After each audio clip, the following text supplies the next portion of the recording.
I'm not sure if enough people on this app talk about de-dollarization and what it means. For those of you who don't know, the American dollar has been used as pretty much the global reserve currency since 1944.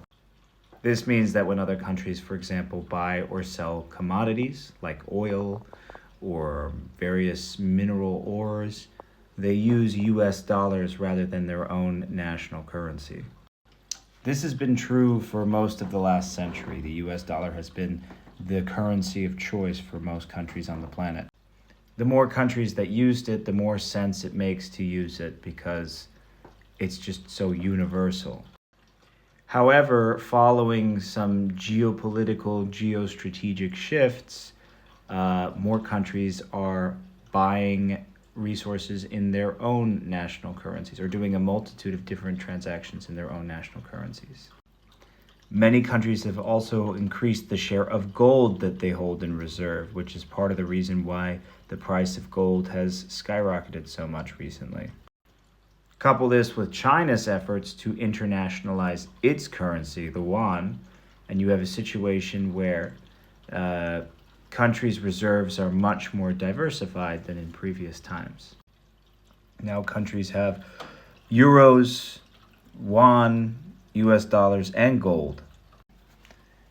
BRICS, which is an economic alliance of Brazil, Russia, India, China, and South Africa originally, but has grown to include a multitude of other countries across Eurasia and the Middle East, has several times talked about creating its own reserve currency.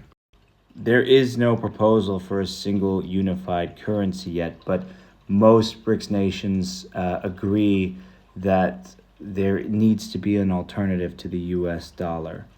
BRICS nations have also frequently discussed the development of an alternative payment system to SWIFT, which is primarily Western dominated.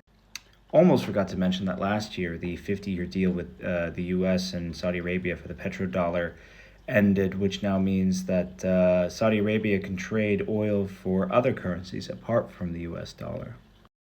Now, this may seem objectively good to people who are particularly critical of American foreign policy.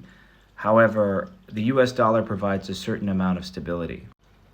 Also, as things stand right now, the US dollar is still pretty dominant as the reserve currency, and BRICS' proposals are mostly just talking.